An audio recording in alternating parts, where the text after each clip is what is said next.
Welcome to the dark side.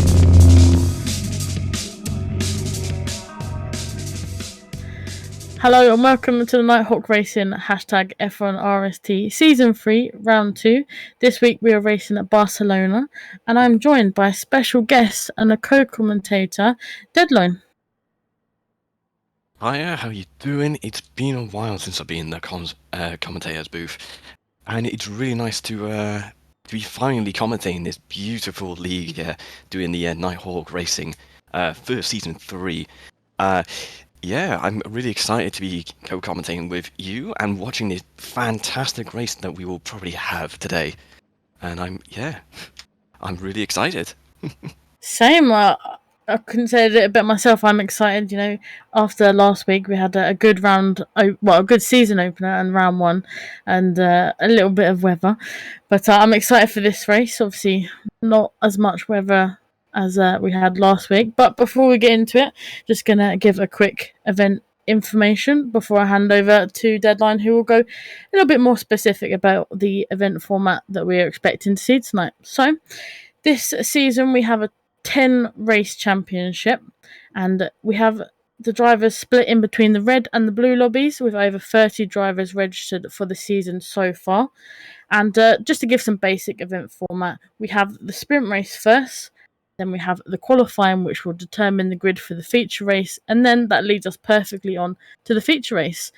And as I said, the calendar, we've got a great calendar this season with 10 races, so it's a full jam-packed season, and 2 rounds in, and what a round opener, like I said. But I'm going to hand over to Deadline, who will go a little bit more into the event format. Thank you very much, and I just want to say real quick, for this season, we're slightly doing something a bit different. Whereas last season, as Sarah might have pointed out, we did Lobby 1 and Lobby 2. They get a nice little rebrand for this season, of course, having the red lobby and the blue lobby. But of course, there's always a bit of difference in this, because for the red lobby, as we will be watching today, they will not have any assists, such as traction control, ASM, or anything like that. So, in theory, you would expect some of these drivers to be able not to use them, but hey yo, if they have been using them, it's going to be a bit of a struggle. But we will have to wait and see. Moving on to the sprint race format. Of course, it's going to be in reverse average points scored between the first round, which for tonight will be at cruising around Barcelona, doing 10 good old laps, and with a fuel gauge of starting at 75%. Hopefully, some of our drivers won't be pushing it too hard, but I know some of those cars, regardless of what fuel they're on, probably drink it up anyways. But again, moving on, we're going to have also a rolling start, as always, for our sprint races. Bit of a curveball, but hey, it's going to help some of those drivers who has that certain car that isn't particularly good on the standing starts, so it's a nice little prayer for them during the sprint race. And moving on, we got the tyre wear to be sticked at 4 times, with that fuel usage being on 3 times. Of course, as well, speaking of that beautiful tyre choice, it's open tyre option, meaning that they can start on the hard, start on the softs, or maybe if they're feeling very interesting, start on the inters today. Although I would probably suggest not a good idea. And then, once that's all over and done with, we're going to be moving down to our feature qualifying, which will last for a good old 10 minutes. And this is the proper sweaty, lowest settings possible, such as 1 tyre wear and 3 times the fuel usage, with a nice little nudge to give them a bit more speed off the pit line with that 50% starting fuel gauge. And, of course, as it's always been for this league, the tyres that you qualified, let's just say you did your time on the softs, you'll have to start on said soft tyres for the beginning of the feature race, which will bring in a bit of a curveball in this race. But hey, you never know.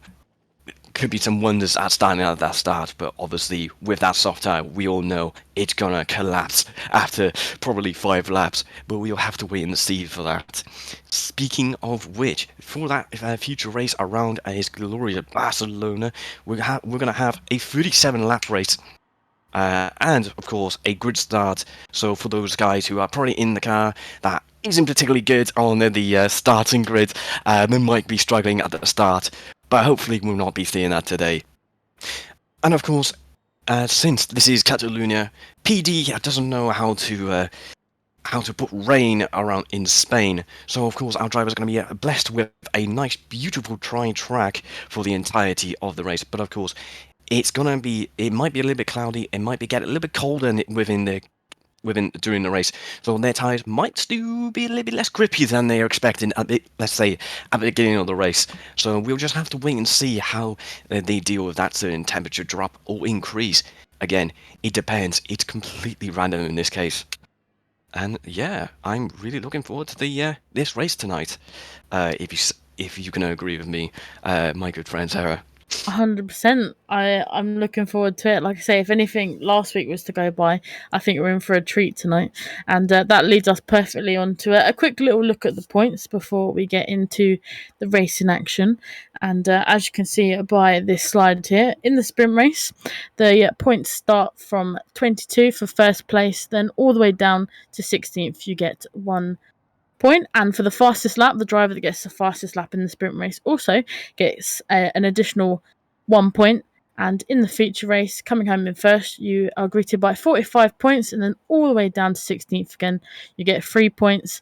And the fastest lap, the driver that gets the fastest lap in the feature race gets 2 additional points. So as you can see, there's points across the grid, and it's definitely worth finishing the race, as any position, any points that could help towards the end of the championship.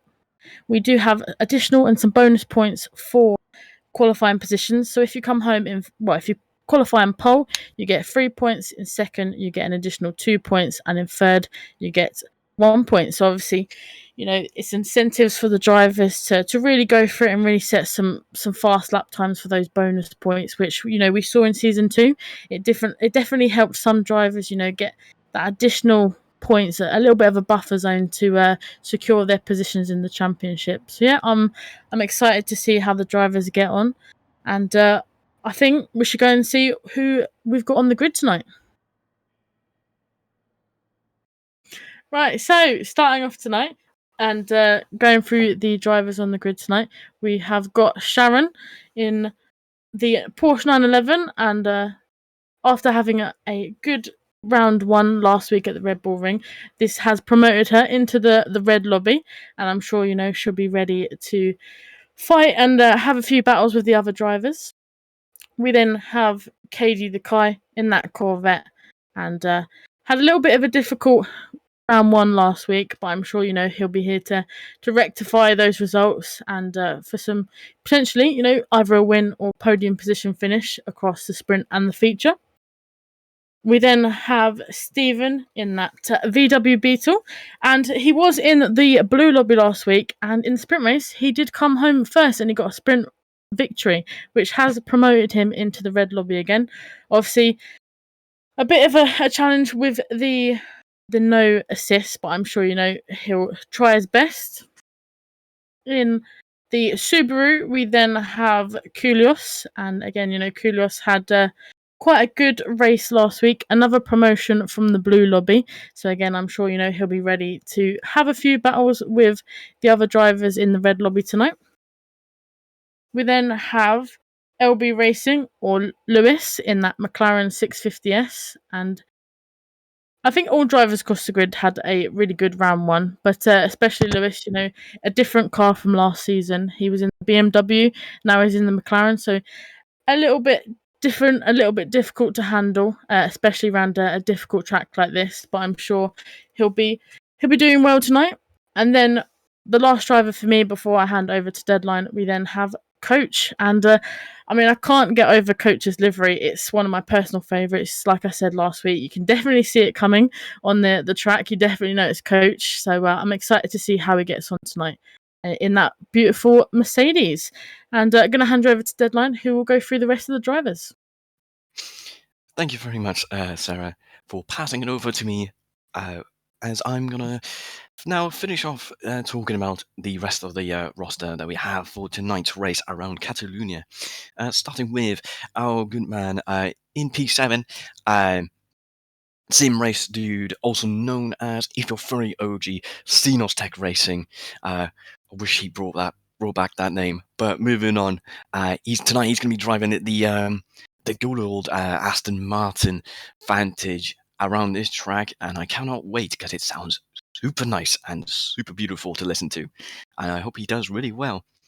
But we're going to be moving on to our next driver in P8, TXM Lightspeed, driving in that Lamborghini Huracan, a personal favorite of mine to drive. But I know for a full fact, if you know my past struggles especially in season 1, it's a bit of a handful to drive. But unlike me, Lightspeed is actually knows how to drive a car. So hopefully it goes better. Hopefully it will go better for her, as unlike me, who drives the Lamborghini. But we're going to be moving on to a special good friend, Mr. Kirk himself, in the BMW M6. A fan favorite in the comms booth, no doubt, and it's really nice to see him as well driving back on track again. He's finally got bit by the racing bug, watching the countless amount of racing in the first championship. So yeah, it's going to be really exciting to see how well he does in this race, starting in P9. And then we're going to be moving down to a familiar face on the grid, another good friend of Midnight ISO, driving the McLaren 650S GT3. It'd be a bit unusual if he was driving a different car, but then again, who knows? He might be driving a different car in the future. Ooh.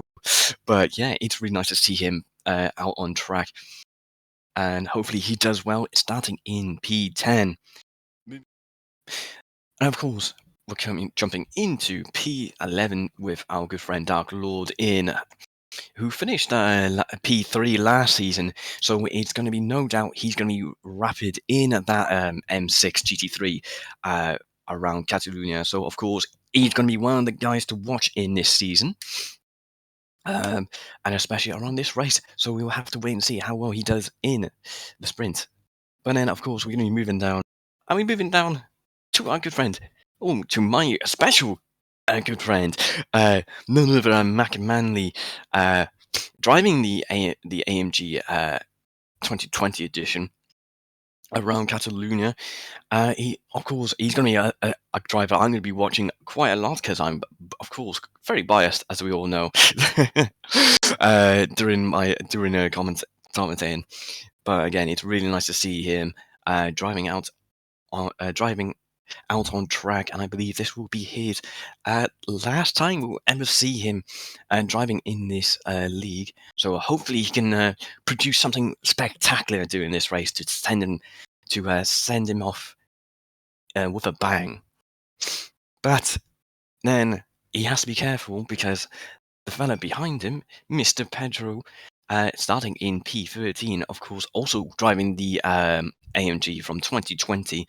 Of course, he's going to be locked in, starting at the back, probably the best place to start during this race, because as we all know, with the first corner, it's a bit of a disaster sometimes. So we're going to be looking out for Pedro to see if he can gain any more positions, being at the back of the grid. And that shall do it for all our drivers tonight out on the track. Back to you, my good friend, Sarah. Yes, and thank you, Deadline, for running through the rest of the drivers for me. And as you can see, we have a good roster of drivers on the grid tonight, and I'm excited to see how they all get on. But that leads us perfectly on to talking a little bit more about the track itself. So tonight, as you can see, we're about to get ready to race around Barcelona, Catalonia, and I believe Deadline has some track facts to share with everyone. I do indeed, and of course, as you said, we're driving around Barcelona. More importantly, the one that everyone claims that they like the most, the one with no chicane. However, I am the one that's probably in the minor that says I actually prefer the no chicane. But that's a whole argument to settle for another day. Moving on, of course, all of our drivers are going to be racing around a track that is about 4.6 kilometers. Also, which, if I'm correct, is about 2.8 miles. The track has 14 turns to it, and you know what? It's a very fast track, as we've seen, especially in Formula One now, where currently the all-time record around here is a 1 minute 16.3. However, I doubt so our drivers are going to be breaking that record. However, again, I know some of these drivers, they're quite quick around here. So we probably have to wait and see for that. But again, I highly doubt that will ever happen. But yeah, it's, as I said, it's a track that was made, that was created in, or built in, should I say, in 1991, obviously hosting the first Spanish Grand Prix at the time, which had the lap record back then of a 1 minute 20.989, which was set by none other by Michael Schumacher himself in 1993. So if you're a bit OG, you've probably seen that race. You can probably witness a biblical lap from none other than the legend himself. If you're a Formula One fan, of course. But obviously, moving on if you're not into your Formula One, of course, they still do this track when it comes to the World Sport Super Bikes from 2020 to present. So it's been quite recent when it restarted its motorbike racing, which originally started in 92 all the way to 95. But then, of course, if you're not into that and you're more into your endurance type, you got the European Le Mans series. There was the 4 Hours of Barcelona that was being hosted in, quite recently, actually, if I'm correct. So if you are a European Le Mans series fan, hopefully that was very enjoyable, because it was definitely enjoyable for us as well, if like fan for myself. And of course, if you want to be a bit more suited to what we're driving today, the GT World Challenge, more specifically, should I say, more specifically in Europe, has been racing this track since 2017, driving the chicane layout. And yeah, honestly, it's a track that is quite controversial, depending who you are. You hate it or you dislike it. But again, it's a track that, well, it's iconic for all its history with all the drivers and all his rivalries in this race, especially in the rain, with, of course, once again, Michael Schumacher setting a biblical win around here. Quite a long time ago now, but back in Ferrari when they were in their deepest, darkest days. But yeah, hopefully, as I said, it's not raining, so these drivers will have a better time out on track. So yeah, again, it's a great track to talk and all that, and I can't wait to watch this race unfold. Yes, same, and thank you for those track facts. Like you say, it's a very historic track. Similar to Red Bull last week, Barcelona is one of those Marmite tracks. You either love it or you hate it, and I know from personal experience, it's one of the more difficult tracks for me with the twisty, turny kind of corners. But I'm sure the drivers that we see on the grid right now will try and have some fun. But that sets us up nicely to go and watch the sprint race.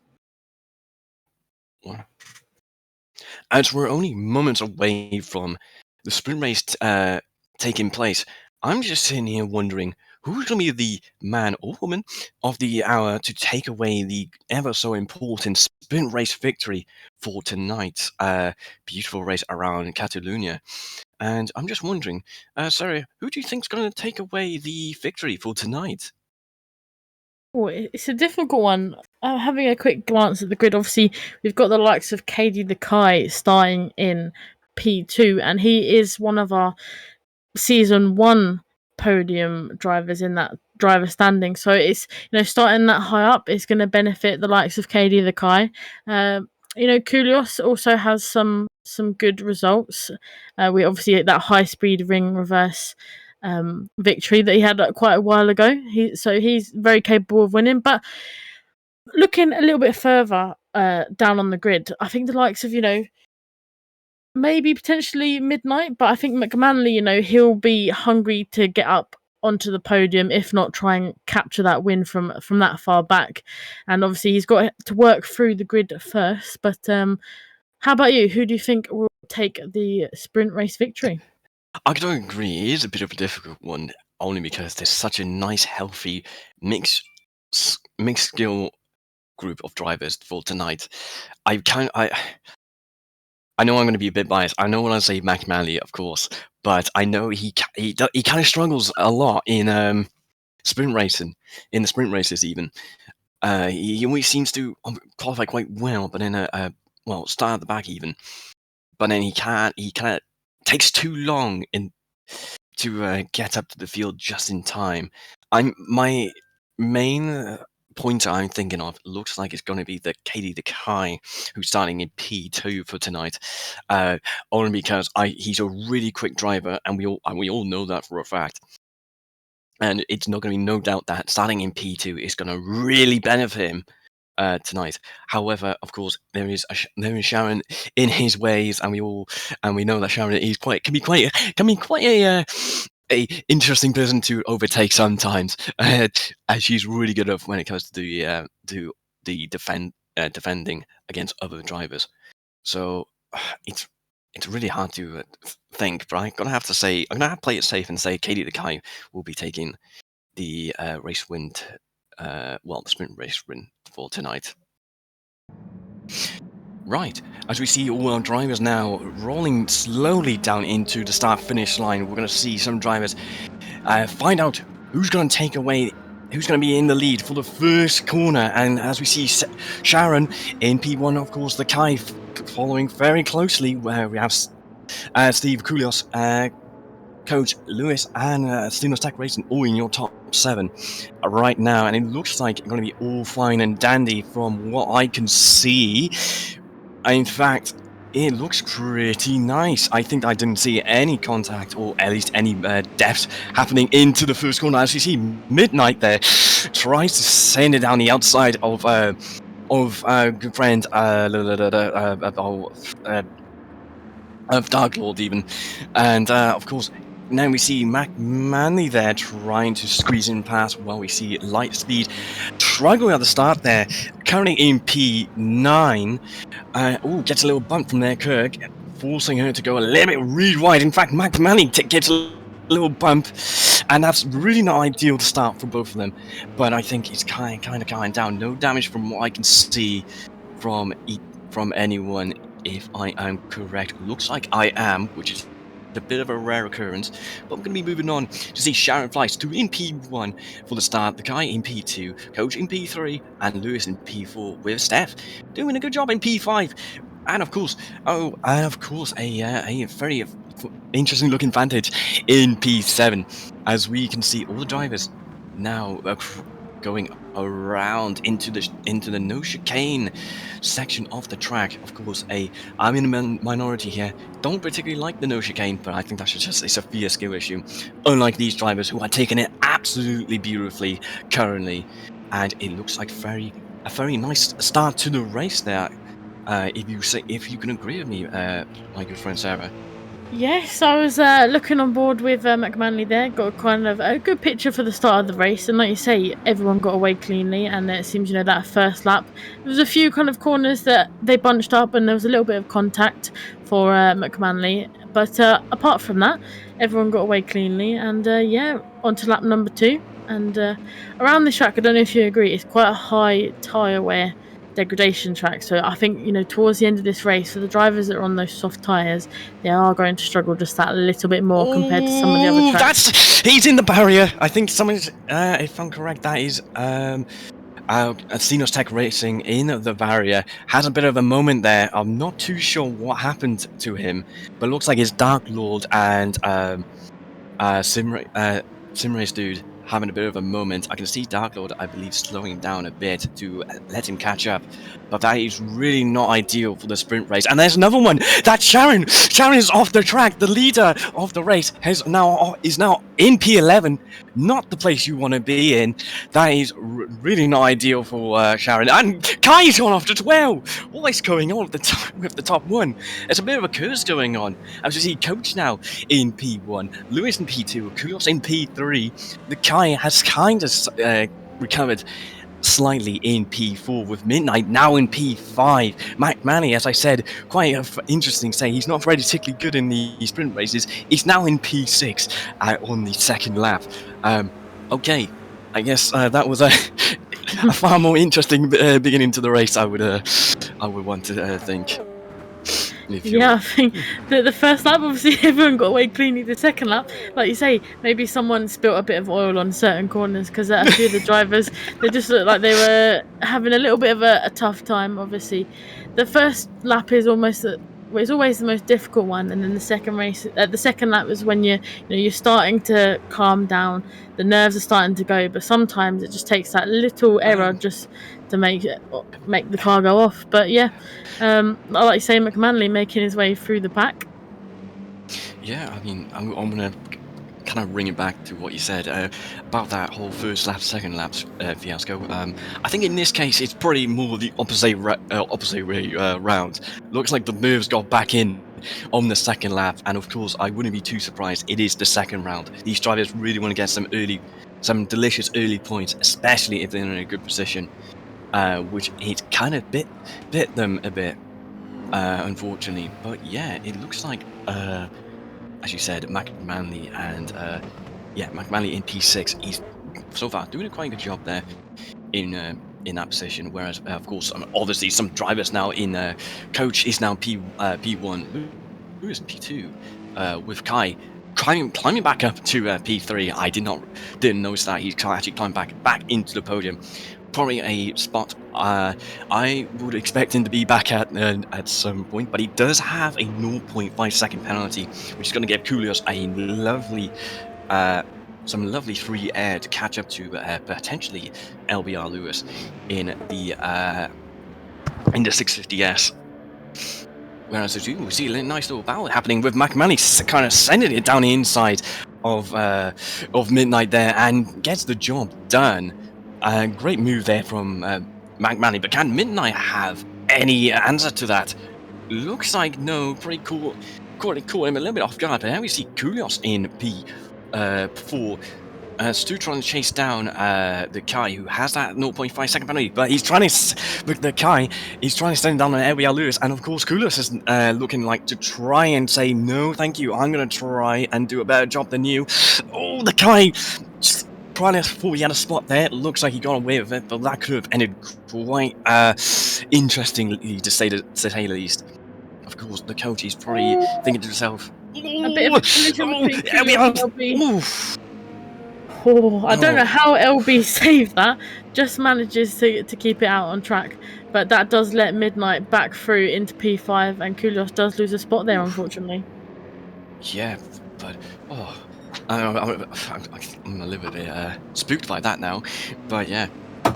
The Kai is now in P2, of course. after doing his penalty, he's still managed to get away with the not losing any positions. Unlike Mclaren, who's now under threat with that 0.5 second penalty there. But of course, we see Kulios, Kirk, and Pedro, and all our drivers at the back. There looks like Steph also had a bit of a mare at some point, and we have Stenos Tech sim race dude in the pits at the moment. Looks like it didn't go well for him for tonight as he's in the pits, but we do see a Kulios sends it down on Midnight. Midnight really doesn't particularly fancy a defense into T1. Really cost him now, I think, 2 positions from that. So hopefully he can find a grand old moment to catch up to the rest of the pack. As you see the Kai chasing down Coach now for that elusive P1, and Mclaren in P3 with that 0.5 second penalty. Oh, here we are, trying to censor down the inside there. and it looks like he didn't get the job done, unfortunately. Well, but it's going to be fortunate for McManny there. Can LBR's definitely going to try and overtake him once McManny is across that penalty line, which is not going to give. The Kai has sends it down the outside there of Coach, takes the P1. I was wondering how long it would take for him, because no doubt he's a good contention for this race win here. But of course, as I said before, LBR Lewis now in P3 with LBR no longer in P3, now in P4. Okay, a bit of commentator's curse, and he slides it out. Really under pressure from Koulios there. And he's kicking off today halfway through the race. And LBR almost loses it again. As they're really getting spicy up in the top 5 there. Maybe they want to calm down just a tiny bit. Otherwise, it's going to end up just like what happened with Sim Race Dude and Dark Lord there in the first couple of laps. But yeah, it's getting really hectic in the top 5, and admittedly with P6 and P7, and well, pretty much everyone is going off today. I won't lie to you. Yeah, it's going mental today. If I'm correct, if I can definitely say so, Sarah. Yeah, and I was just on board with Koulios there. Unfortunately, does lose 2 positions to the 2 McLarens of LB Racing and Midnight. Just went that little bit wide coming off of turn 1 and turn 2. Oh, it does have a little bit of a collision with LB, which does obviously put LB back on the back foot, which does let Kirk and potentially Pedro through. Talking about Pedro, obviously unfortunately it's unlike McManley. Pedro's been kind of stuck behind these cars, hasn't quite found the the way through into that podium spot. But he's just behind this pack here, and we've still got 4 laps to go, so it's definitely possible to get higher and past this group.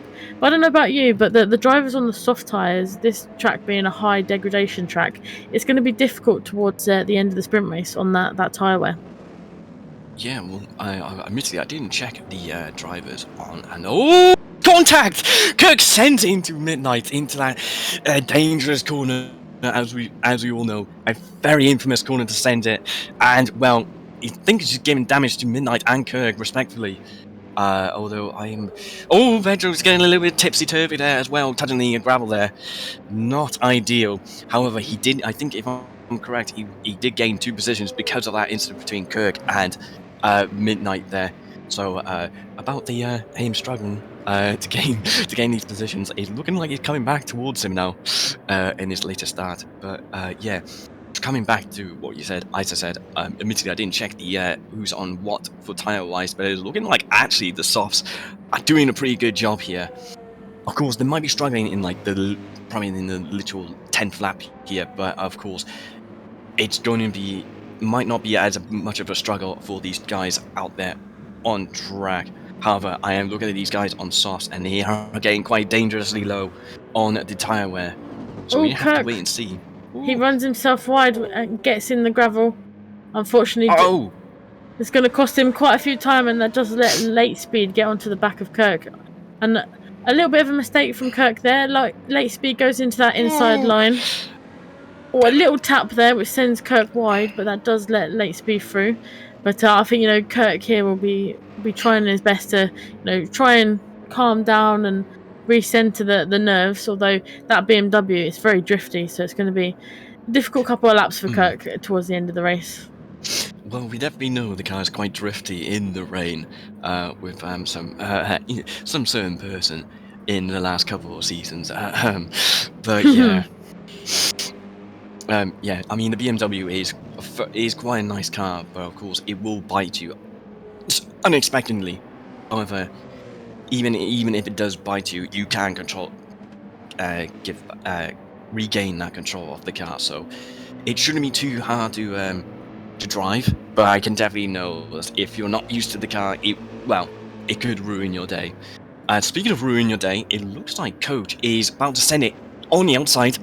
Looks like he didn't get the opportunity though on McManley, so thankfully McManley's still having a good day in P2, which I gotta say, I'm quite shocked to see McManley in the podium spot, because I know he doesn't particularly like the sprint racing section, because he always seems to struggle trying to find an opportunity to overtake drivers, and always gets a little bit too anxious not to get any penalties or especially post-race penalties, because I know for the past couple of races he was a bit naughty in some cases, but it looks like he's having a great race so far, especially with Koulias and Midnight in P4, P5 respectfully, being chased down by LBR Lewis, and of course Pedro in P7, late speed in P8.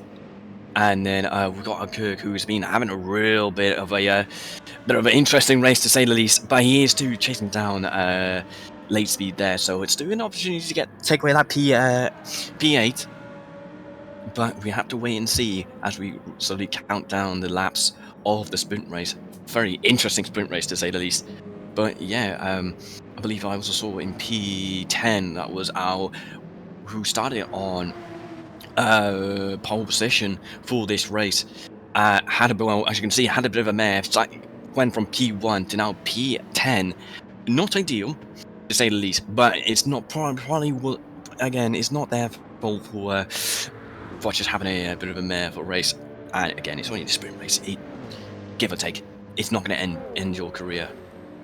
But yeah, obviously you can tell us from a driver's point of view from last season.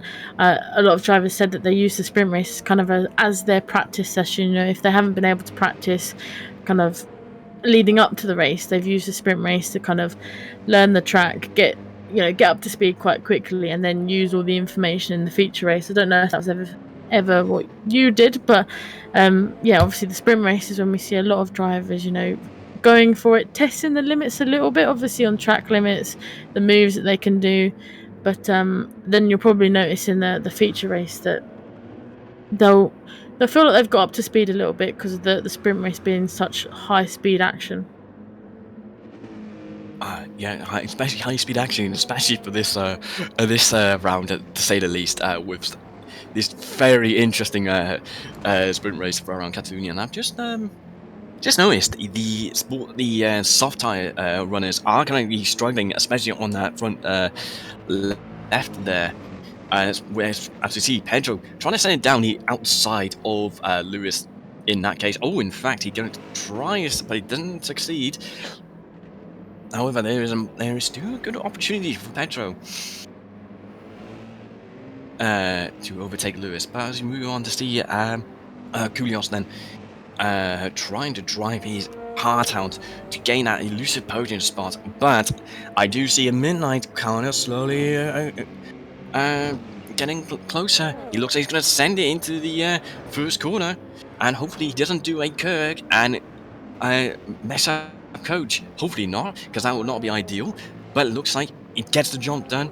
Koulias not really trying to defend that position. I don't blame him by looking at those tires. But Pedro is now a bit of a squirm there, I think. With Jabba having a real good hard bout here for that P6. Even though I said the sprint race doesn't really matter for some drivers, it's 2 points on the table. These points could matter for the very last round if you're considering of taking the championship or just taking away a certain position at the end of the race. So who knows? As we see Pedro then taking away P6 off the standings. But yeah, it's getting real toasty in this last lap. In fact, ooh. As I just saw the LBR Lewis having a bit of a mare. But yeah, we see the Kai nearly coming home to take away P1. As we see Mclaren and Coach take away being your podium sitters at the moment. And honestly, it's been a very interesting race to see the least, if you can agree, Sarah.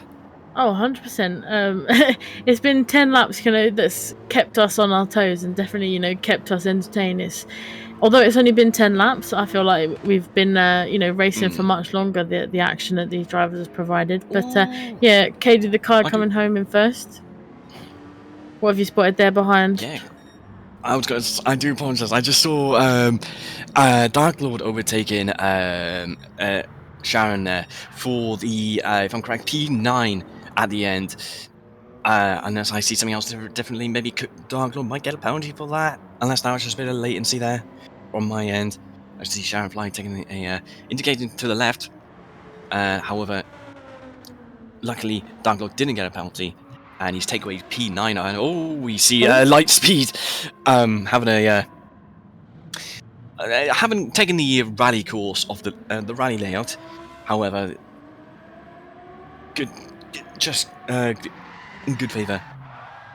I was not any under threat of losing that P11. Well, as you see, Steph drive to take away P12, and then we see Sim Race Dude take away P13 in that pit.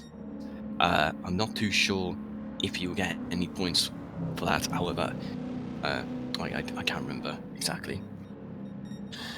Yeah, unfortunately, obviously, Oh, an yeah. early retirement for Sim Race Dude. I'm sure he'll be looking to hopefully, you know, not have the same result in the feature race. But all in all, you know, a really good sprint race, filled with action, you know, across the grid. Like you say, McManley making his way through the grid quite quickly. We've had the likes of, you know, Coach getting up onto that podium spot and holding it. But obviously, I think, you know, Katie the Kai is one of our kind of, in our predictions, he was one of the drivers that we thought might, you know, clinch the sprint race victory. He had a few tough laps, but he managed to hold on to it. But who would you say is kind of your driver of the sprint race? Who impressed you the most? Can I just say everyone? Because well, mostly everyone. I mean, there were some drivers who looked like they were in the greatest spot of their career to only then have an unfortunate moment, and then, well, unfortunately get binned or bin themselves, either or. But it's really tough to say the driver of the day for sprint race. I'm gonna say, it's really difficult. I'm gonna say, I have to go with.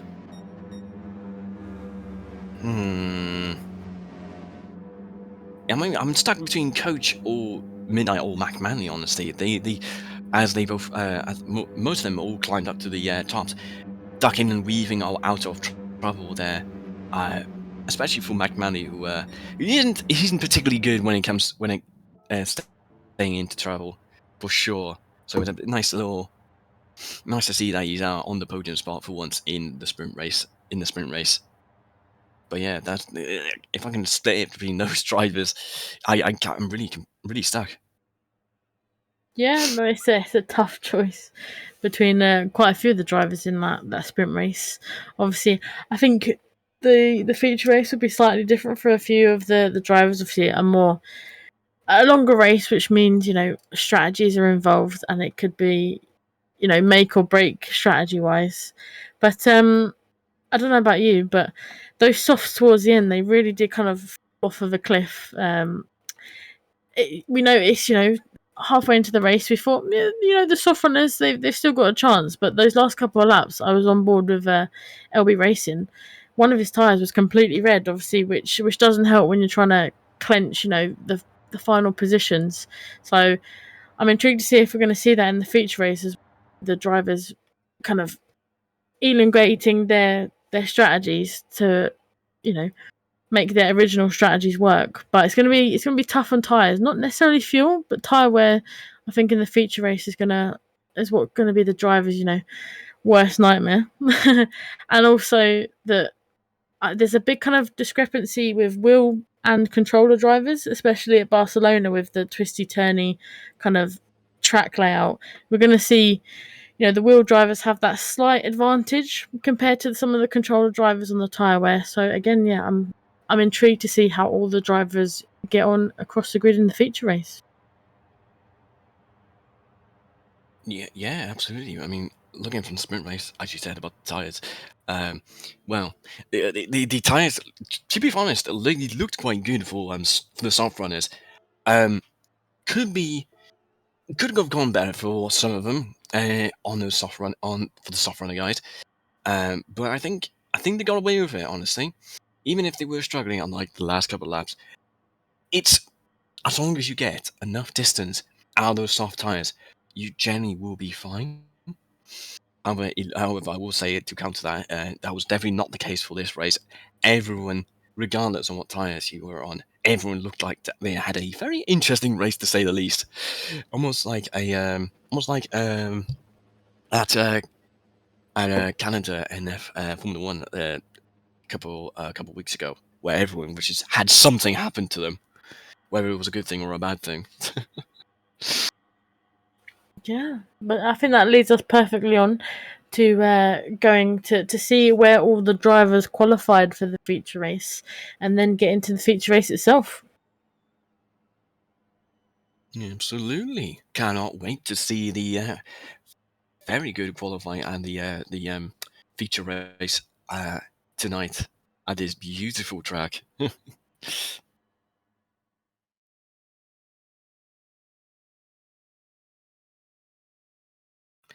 Right, so after that very good qualifying session around Catalonia, here are your fantastic drivers out on the starting grid.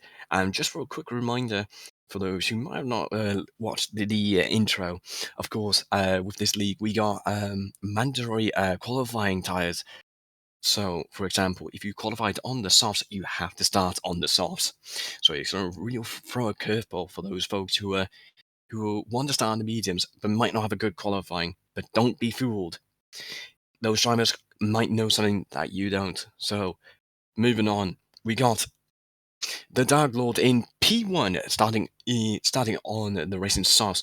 Then we have Mclaren in P2 starting on the mediums. So he had a really good qualifying, I would reckon, starting on those mediums. Moving on to P3, we got Coach starting on the racing softs. Then the Kai in P4 with the mediums as well. Again, having a really good qualifying as well to start on the mediums there. Followed by our top five, last top five is LBR Lewis, starting on those racing softs there. And a really good, just really good to get on that top 5 position. Hopefully he does well in this race. Moving then to a Pedro, who is starting in P6, starting with those racing mediums. And I'm gonna throw the baton to Sarah, who is going to talk about the rest of the drivers in this qualifying. Thank you very much. And following on from Deadline, we have Koulos in P7 starting on the racing mediums. We then have in P8, we have Kirk on those racing mediums again. And in P9, we have Midnight ISO again, going for the mediums. I'm seeing a trend here. In P10, we then have Sharon Fly, who has also gone for those racing mediums in the Porsche. In P11, like I say, had a little bit of an early retirement in the sprint race. We have Sim Race Dude on the racing mediums, hoping for a better feature race. And rounding off the grid in P12, we then have Stephen in the Beetle on the racing mediums. Right, so just getting ready for the lights to go out, and which will signal the start of the feature race. And we've had a full start from Kirk, that's going to slow him down just a bit. But we're going to get on board with Midnight and McManley, who's managed to get his way into P1. So Dark Lord having a little bit of a bad start, which does let McManley through into turn 1. Although Dark Lord, looking to get back into P1, but it looks like everyone's got away nicely. We are down a driver in late speed, who unfortunately couldn't make the feature race. But what a good couple of corners from the drivers. McManley, he'll be looking behind to see how close Dark Lord is to him, and but I'm sure again he'll be looking in front to a clear road. But we also have the likes of Katie the Kai and Coach just behind them, so all the drivers quite close to each other at the moment, as we see Midnight going for a move on Koulios, a little bump up to LB Racing, which does kind of push him off a little bit, but he's back on track. But yeah, I think similar to the sprint race earlier, the first race is where all the drivers are kind of getting going, and the second race, the second lap, is where we'll see the drivers getting really hyped up and engaging in those battles, which could affect their finishing results later on in the race. But obviously, on from the qualifying, a lot of the drivers going for those medium tyres. They're going for the slightly different strategy this week of mediums to start with, which it's a little bit slower than the racing softs, but that does set them for a good strategy, yes, to go that little bit longer into the race before they need to pit. But has anybody caught your eye at deadline up in front? Just obviously, as you pointed out, Mclaren taking away the P1 there with Dark Lord really pressuring him. In fact, it looks like it's gonna be a neck and neck down into the first corner then.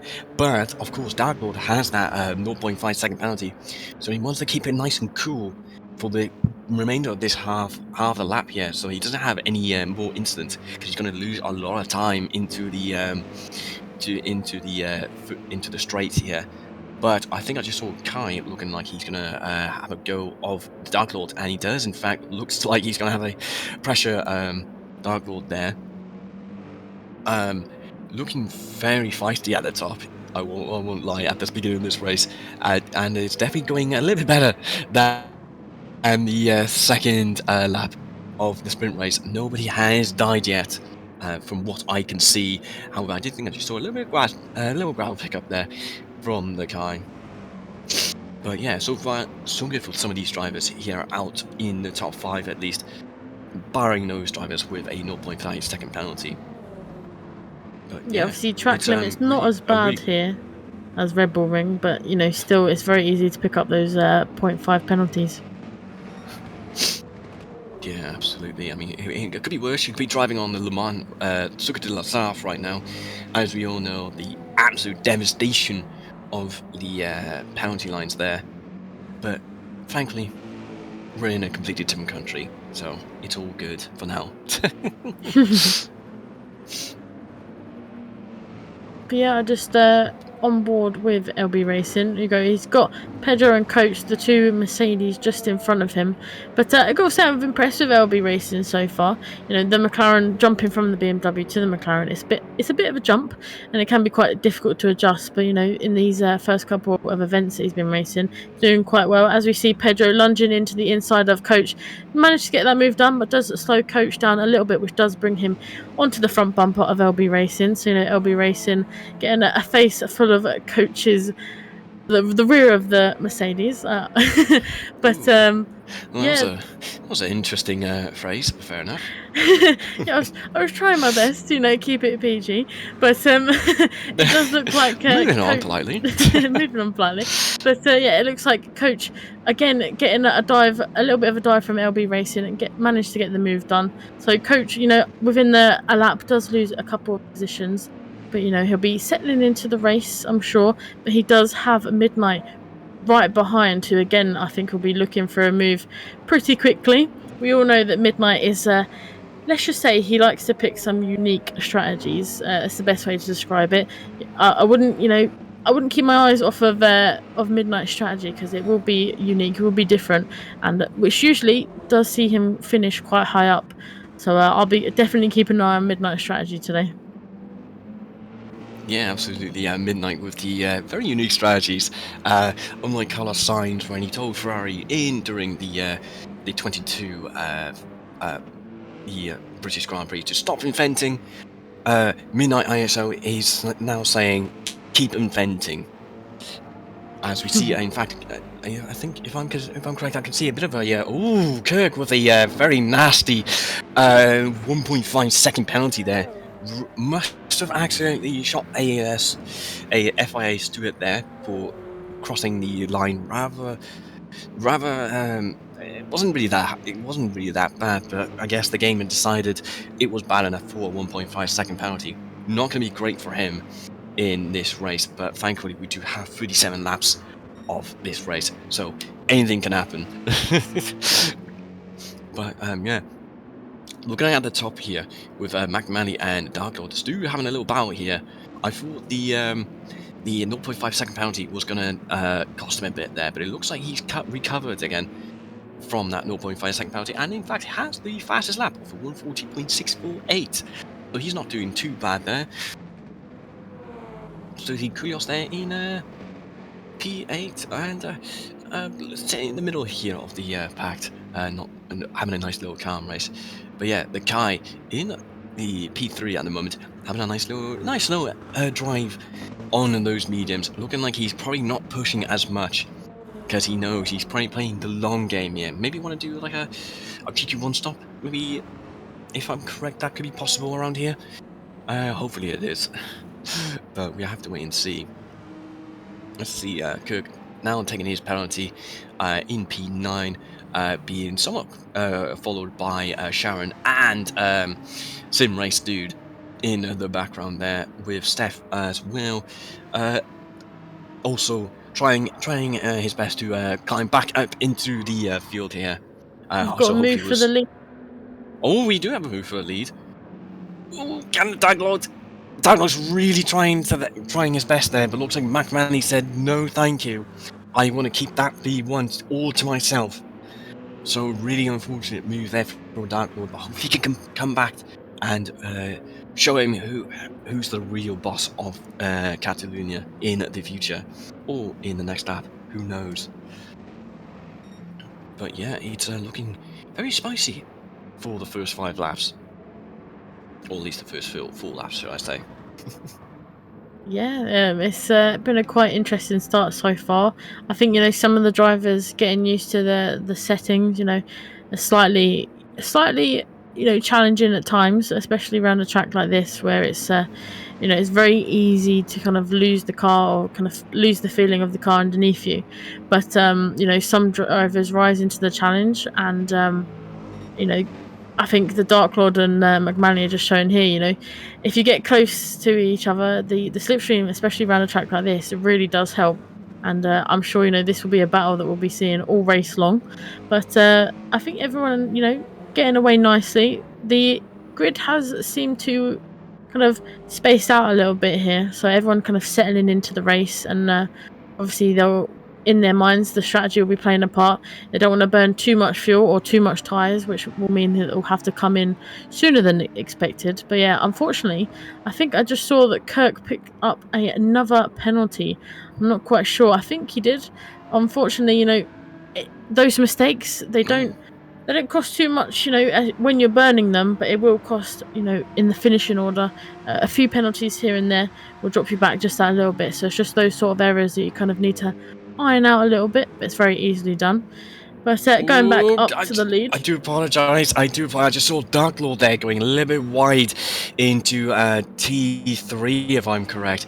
Really costing him time there.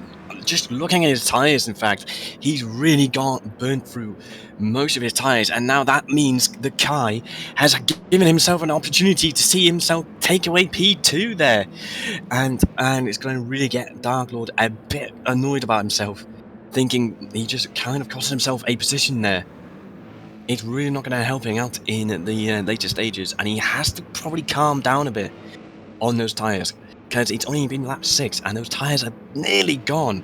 Whereas we're looking at the Kai, and I'm assuming that McManley are having a good day on those tyres. They're not even, they're a tiny bit worn, but they're not as bad as the Dark Lord, which is basically just inverted. And in fact, Dark Lord might could see a bit of an increased threat from Pedro Lewis and potentially Coach as well. Although we will have to see in the future there. If you can agree with me, Sarah. 100%. Obviously, we can definitely tell by that tyre wear that Dark Lord is pushing, and he's pushing hard to try and keep that podium place or challenge for the win. But unfortunately, you know, this early into the race, having that high tyre wear it's going to cost him, and it's obviously meaning that he'll have to come into the pits that little bit sooner than probably the likes of Cady the Kai and McManley. But I think, you know, Cady the Kai will be happy that he's got himself up into P2. But I know who'll be happier. McManley, you know, he's got that gap to Cady the Kai. He can breathe just that little bit. Obviously, he'll be checking his rearview mirror from time to time to maintain that gap to Cady the Kai. But you know, I'm sure he's enjoying the clean air up in front. But the likes of obviously Pedro, he's not too far away from this battle either. So that high tyre wear of that BMW could see Pedro, you know, getting closer and closer to this battle here. And yeah, the speed of battle, I can see Dark Lord, actually, fair play to him, he is still battling, well, somewhat battling at least, the Kai on that very worn out front left tyre there. Could possibly see a bit of a lunge into this next corner here. But my question is that going to be worth it for him in the future, or would he just have to let it go and let the Kai drive off? making his tyres a nice little cooler there, and a nice little calm down a bit, because of course he's probably pushing really hard, no doubt, to get that P2 again. But my question is it even worth it in the first place there? But I'm going to move on real quick to see Pedro and LBR Lewis and the coach as well all follow somewhat closely behind Dark Lord and the Kai and Mclaren, respectfully, as well. Maybe they will give the top 3 guys a little bit of a worry in the future, especially Dark Lord there, which is my biggest worry at the moment in this top 7. Top 7. So we just have to give a close eye to Dark Lord there. In the midst of this race, as he saw LBR nearly losing it there in that McLaren, trying to get to grips with that McLaren 650 there. A very stable car, no doubt, but can be an absolute pain to save sometimes. Which is actually, speaking of which, it's now actually give Coach a chance to take away P5 here. Can he do it? Neck and neck into this next corner here. And he's trying to stand. Is he going to try and do it? No, he's going to let back off a tiny bit, leave some space there. But can he send it down the inside? It looks like LBR Lewis is taking the defensive route there. Cuts back on him into this nice little quick corner here. And hopefully, it looks like LBR has thankfully kept his P5 all to himself for now. But yeah, that was a very risky moment from him. A good couple of corners ago.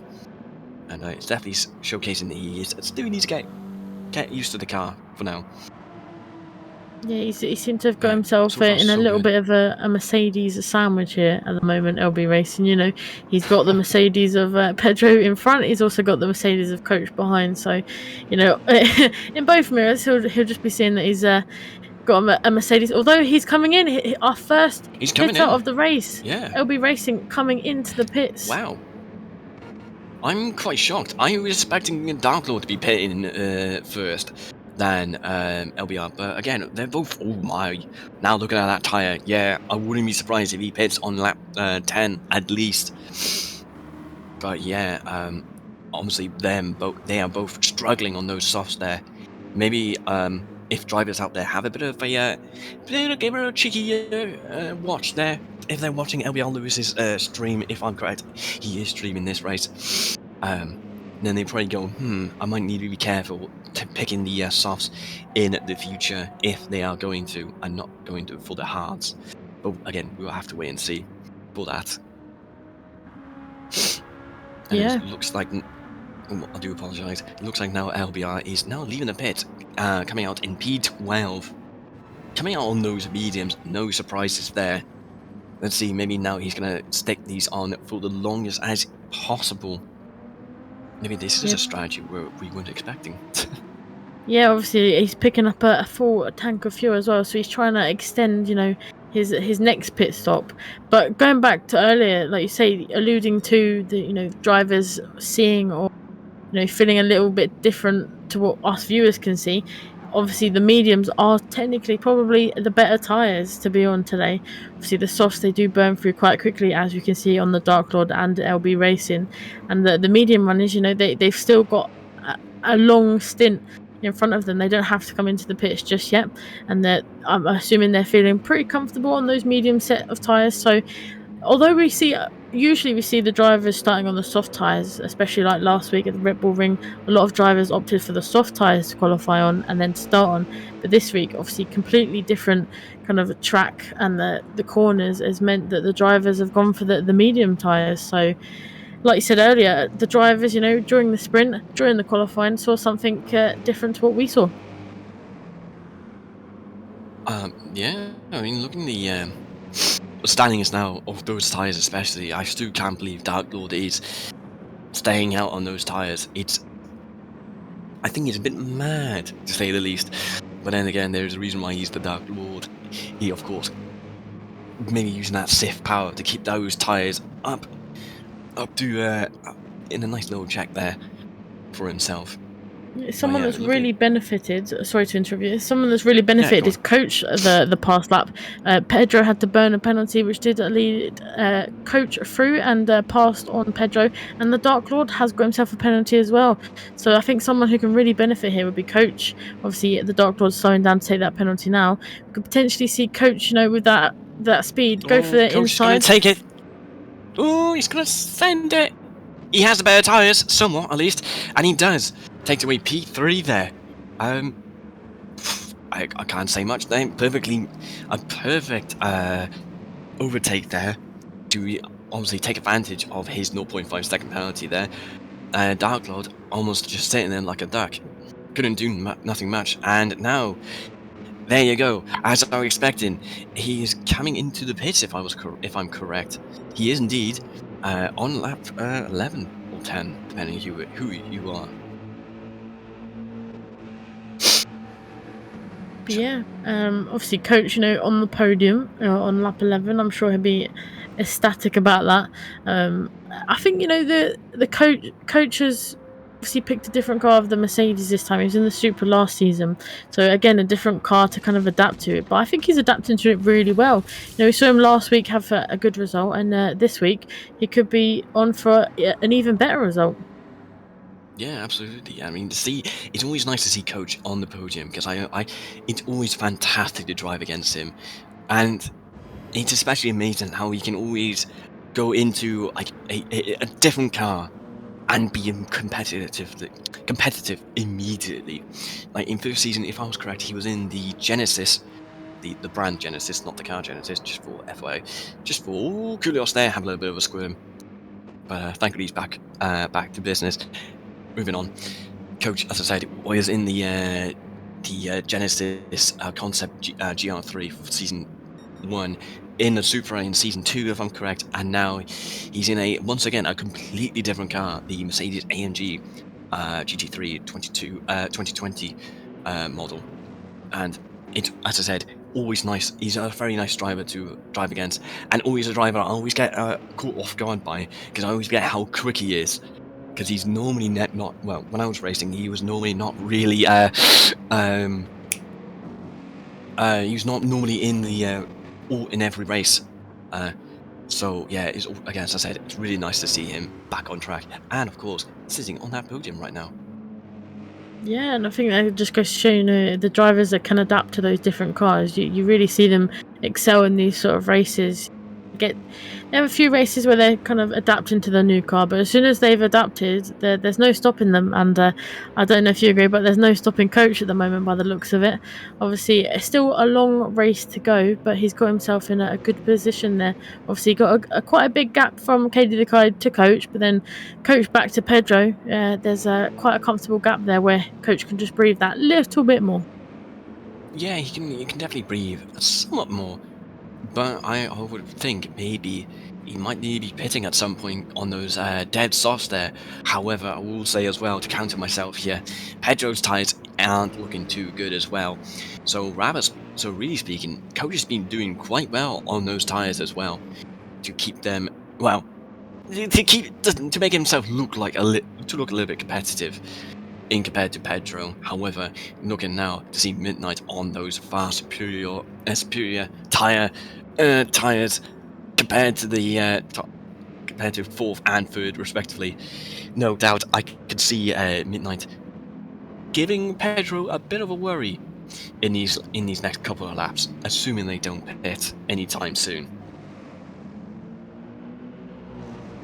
Yeah, the other drivers behind of Simrace Dude and Sharon, they've quite close to each other on track. Simrace Dude in that Aston Martin, he did drive the Aston Martin in season 1 and had a good string of results. So I'm sure he'll be back and he'll be looking to replicate those results. As we see, I believe Pedro coming into the pits, obviously. Indeed. On those mediums, the first medium runner to pit. And I think it just goes to show that discrepancy between the controller drivers and the wheel drivers. I know for a fact that Pedro using the controller, it's meant that he's had to pit just that little bit sooner than maybe the wheel drivers. Unfortunately, the being on the controller, it means tyre wear around this track definitely goes a little bit quicker than the wheel drivers. So yeah, unfortunate for Pedro, but I'm sure early pit stop won't hurt him too much. Tank of fuel, and we'll see how far he can get into the race. Yeah, exactly. On lap 13, coming out of the pits now, in fact, coming on the mediums, again, if I'm correct. So, coming out in P11, just in front of Steph and behind LBR Lewis, who just crossed the line, well, just crossed pit exit in front of him. So, no doubt he's going to be now chasing a very worn out. Oh no, I'm incorrect. I do apologize. I forgot he did pit, didn't he? So, in that case, well, he's still going to have the better tires compared to Lewis, so we'll have to wait and see in that future. But coming back to the control and the wheel discrepancy, you are correct in saying the obviously tire discrepancy is quite obvious, as we see some guys on the mediums and Stu kind of struggling on those mediums compared to the guys who might be on softs, but on the wheel. So obviously they're going to have a better tire life in that regard. But you gotta remember as well, they also get the massive advantage of having the ability to save the car a lot more consistently. Whereas whereas on wheel, I know for a fact it is 50-50 and very scary to try and attempt to save the car. However, that is just me saying that, but yeah. I can 100% agree with you. I've had so many times where I've tried to catch a wheel and the wheel's just gone, nope, you're not doing it today. So yeah, obviously there's pros and cons for both control methods. Obviously on some tracks it suits a certain control method just that little bit more compared to some of the others. But Coach coming into pit does promote Midnight into P3, and Midnight in a bit of a no man's land at the moment. He's not got anyone, too far behind him. I think the next car to him is Kirk, but he's got a lot of breathing room, and it's quite a distance between himself and Kai.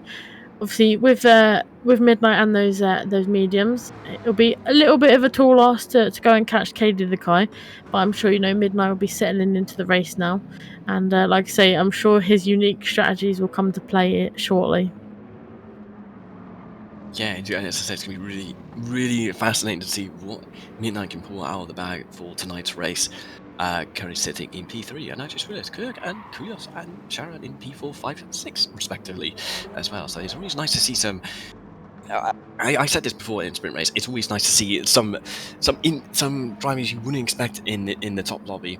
But for a fact is, as I said, it's always nice to see the drivers you. Oh, that's. Am I seeing thing? Oh, what's happened there? I just saw Sharon slow down. I'm not too sure what just happened there. Yeah, I'm not too sure. I didn't quite catch that, but potentially maybe either correcting an issue or maybe a potential collision there that we've unfortunately missed. But that does let the Dark Lord through, as well as sim race dude. So yeah, I think definitely one for the stewards to go back and have a look to make sure nothing happened out of the ordinary. But yeah, obviously Koulios into the pits. I did notice that when we were on board with Koulios, he was let's just say he didn't have many rubber left on that tyre, so a smart decision for Koulios to come in. But yeah, I think nearly everyone has come in for their pit stops, so I think there's only a few drivers like McManley there, still staying out, but we'll have to pit soon. But similar tyre wear to Katie the Kai McManley's got, so it's very close between those two so far. Yeah, absolutely. Especially with their tyre wear, definitely not struggling at all. It seems pumping out very consistent. Consistent-ish timing. Timing. Oh, I'm not gonna sneeze. No, apologies. But what was I trying to say? Yeah, consistent timing times on the board. From what I can see, so especially, which is very good to see them doing those times on those dead tires. Sure, they're about 2 to 3 seconds slower than the Dark Lord's fastest lap. But again, it's more more focusing on the consistency rather than the pure pace of these drivers, especially on all these very worn-out tyres at the moment. As I just seen Kirk then pitting not too long ago in P4. Wanted to see where he would come out. I'm looking like he's going to come out in P7, maybe P8. Oh, maybe not P7. That's a different. Sharon is also pitting in on lap 16 as well. Ah, there we go. We've seen there we are, Lewis and Pedro crossing the line, and also neck and neck. In fact, I didn't realise coming into the T1. Let's see. Let's cross our fingers. Hopefully, nothing too bad happens. MBR on the outside there. Oh, with a Steph as well coming out of the pits. Thankfully, he gets out in time. Probably wasn't quick enough to actually stay up, keep up with them, and giving them some very nice space for that corner. But yeah, what could have been quite a disaster didn't turn out to be a disaster after all. No, and I just saw that I believe Steven has picked up a 3-second penalty, unfortunately, which obviously it will mean that he has to slow down that when he gets to the penalty zone for crossing the pit lane. But I think all the drivers, I think the majority of them settling into the race, getting rid of those pre-race nerves, and as I say that, Ooh, Kirk having a little bit of a sideless moment, typical BMW driver, drifting around the corners. But we also have a Midnight coming into the pits, getting off of those racing mediums, and I'm sure potentially may go on for another set, as I think I just saw the flashing light of McManley's fuel gauge there, so he'll have to come in shortly. Yeah, no doubt he's going to be pitting in next lap, meaning he only has to do 19 laps from then on. So maybe potentially he's going to be a two-stopper if I'm correct. Or maybe if he can really edge it out, probably a one-stop in this case. But again, there's a reason why I'm not renowned for being the greatest strategist in this league, especially when it comes to the feature race. But again, we'll just have to wait and see how the other drivers react to all these strategies as well. And as you said, I'm also looking forward to Midnight, who's coming out on the softs with 68% of his fuel. That is a very interesting strategy coming from him. Probably going for that definite two-stop and making it being a very Formula 1-esque Ferrari 2004 strategy of putting in fuel, send him out, do blisteringly quick laps, and then come back in, and then keep rinse and repeat. So maybe that's what he's thinking. He's getting that inner Michael Schumacher out at the moment, as we see here, him trying to politely move, trying to overtake the blue flag from Steph there.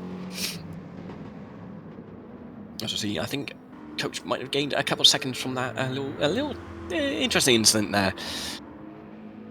From between the blue flag there from Steph and Midnight. But yeah, let's see. Kai is now in the lead there. Oh, he has one more lap of extra fuel. So, well, in theory, hopefully it doesn't bite him in the wrong place there. As we see McManley now in the pits on lap 18, probably changing his tyres to probably mediums, I would assume. Because I wouldn't expect the softs to last that long into the race.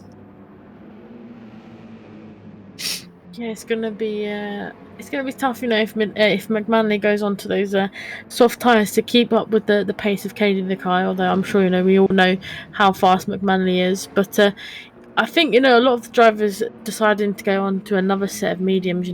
They've just finished their first stint on the mediums, which has treated most of them pretty well so far. So they want to keep that upwards trajectory going, and I'm sure towards the end of the race, that's when potentially we might see. I said that. I'm reversing my statement. McManley has gone onto the soft tyres, so potentially, maybe might have heard what we were saying, or has potentially seen what Midnight's up to. So potentially following in the footsteps of Midnight. Will it pay off, or will it benefit McManley? We will find out. Yeah, we'll definitely find out. Looks like he's also challenging his now inner Ruben Barrichello in this case. But yeah, again, the Ferrari-esque strategy is really kicking in as we now see the Kai coming to the pits, and potentially maybe Dark Lord might be worried about pitting as well in either this lap or next lap. We'll have to wait and see. And also, here's an interesting fate on the podium spot. A very nice sim race dude on the P3 spot here. Is he going to pit? No, he doesn't look like he's going to pit. No, he's going to do another lap then, so he could potentially take away P2 for now. Yeah, to and see the obviously, Kai there. sorry, a very respectable Go on. 18 laps Go on those medium tyres. So, well, 19 laps now. Sorry. So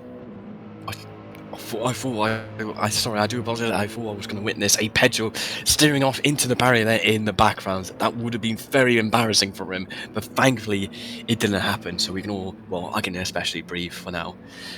Sorry, you can continue. That's all right. I was just saying, I was commending, the sim race dude for going 19 laps on those mediums. He's managed to stretch it out. Although we'll probably see him pitting in the next couple of laps, but just goes to show, if he knows that Aston Martin can bring him quite far into the race. When you think about it, 19 laps out of 37, nearly halfway through. But yeah, I potentially, I'm not sure if we're going to see the one-stop strategy that we were talking about earlier. I think most drivers being more comfortable and confident on that two-stop. Well, it looks, if I'm correct, did sim race do pit already? If I'm correct, or is this his first stop? No. I don't think I've seen him in. It must have been very early on. Potentially. Oh no, I do apologize. I can see the the little P on lap 11. Unless that's a visual bug. I'm actually. Oh, never mind. Okay, that was a visual bug. I now look like a fool. But yeah, he could be the man of the hour. That's coming into the pits. That's commentator's curse. I do apologise to sim race dude. I gave him commentator's curse there. I was expecting him to be doing a one-stopper there, but now he's looking like he's going to do a potential one-stop with some extra, really unfortunate extra time onto his lap due to that. Well, unfortunate. Kirk's in the barrier. Kirk's in the barrier coming on that last lap there, last corner. Not what you want to be doing. Really unfortunate. I see Mclaren there, also kind of struggling against LBR there. Really having a battle going on there between them both. Mclaren, I think, to be fair, doing a really good job climbing up these ranks. And in fact, it looks like Mclaren's going to do the job. It's going to do the job to take away P4 there. Oh, there's a little squirm there as well. Not too sure. But yeah, it's rather unfortunate as Kirk. Oh, Kirk's gone wide. He's done a 180 there. Again, not ideal to see that. I also didn't realize he also has damage from hitting the barrier, which is not going to help his day in this race. And I believe, we have lost Kirk from the grid. So potentially, after that couple of accidents, maybe potentially, has had enough, shall we say? But yeah, unfortunately, we lose Kirk from the grid. Unfortunate, very unfortunate. We all know how frustrating it can be when you crash, but it's always good to get back in the pits, repair that damage, and go again. As the second half of the race could go in your favour, but unfortunately, obviously, the Dark Lord coming in with 1% fuel, cutting it fine, shall we say? Yeah, well, I mean, at least he had some fuel left in that tank, to say the least. But yeah, so rather quite lucky coming from him. Maybe he used that again, bit of that Sith power to find that extra percent of fuel in that tank to make it into the pits. But as I can see now, I do slightly go on a different note. Mclaren now and Midnight even. I'm saying the wrong person. Having a little bout here. again, these two having the somewhat same, well, pretty much the same strategy going into the stint there. Wondering, however, who's going to be the man of the hour in this race? Who's going to be taking the P2 or P3, or even worse, doing a Nico Rosberg and Lewis Hamilton in 2016 to give Max Verstappen his very first race win around here. Hopefully that doesn't happen between them two. But again, there's a potential. There's always potential, and especially to give Pedro a interesting or an increased amount of luck achieving that elusive win there for him. Yeah, I know he's been trying his best to get that win, either a sprint or a feature race win, and potentially with a few. Well, we're on lap 21, so it's still got quite a fair few laps to go before he can grab that feature race win. But doing good so far. I think towards the end of the race he might struggle a little bit on tyre wear, but going back to the likes of McManley and Midnight, doing a fantastic job so far, providing us with a slightly different strategy to compared to some of the other drivers. As I was saying earlier, a lot of the drivers going on that double mediums instead of switching up to the softs. I want to go that little bit further into the race, but yeah, I mean, as you can see, the pace of McManley and Midnight and Dark Lord, the softs are definitely spicing things up, shall we say? Yeah, they're Oh, KD the Kai, he's gone on hard. Sorry to interrupt you there. I've just noticed. I was literally about to point that out. I was going to say, I didn't notice KD the Kai is on the hards, but I think we can both agree to say that to be on the hards, I'd say as he nearly had a bit of a squirm there. But as I was going to say, it's quite an interesting call to be on the hards, especially in this game where the hards are quite infamous for not being that effective. But if it's in the hands of KD the Kai, I'm quite sure he's going to do quite fine in this race. And I assume it looks like he's going to be doing once again a very interesting strategy compared to the rest of the field, following the footsteps of McManley and Midnight there with a quirky strategy, to say the least. Potentially, is that him on for a one stop? Because I believe I've only seen him in the pits once, and obviously going onto those hard tyres, it might be a very tall ask to get it to the end, but I mean, on the hard tyres, if he does stay on them, potentially we could see KD the Kai pulling off that one stop. Well, I think he pitted twice, if I'm correct. Although I could be wrong. There might be a very loud, incorrect buzzer going on in the background, spreading misinformation, as I would usually do, unintentionally. But speaking of information that is indeed correct, you can see LBR Lewis in the pits there in P8, slowly going down the ranks there. Although you can't really control that, can you? So, but yeah, so far looking like he's going to come out in P9, behind Dark Lord and ahead of Sim Race dude there.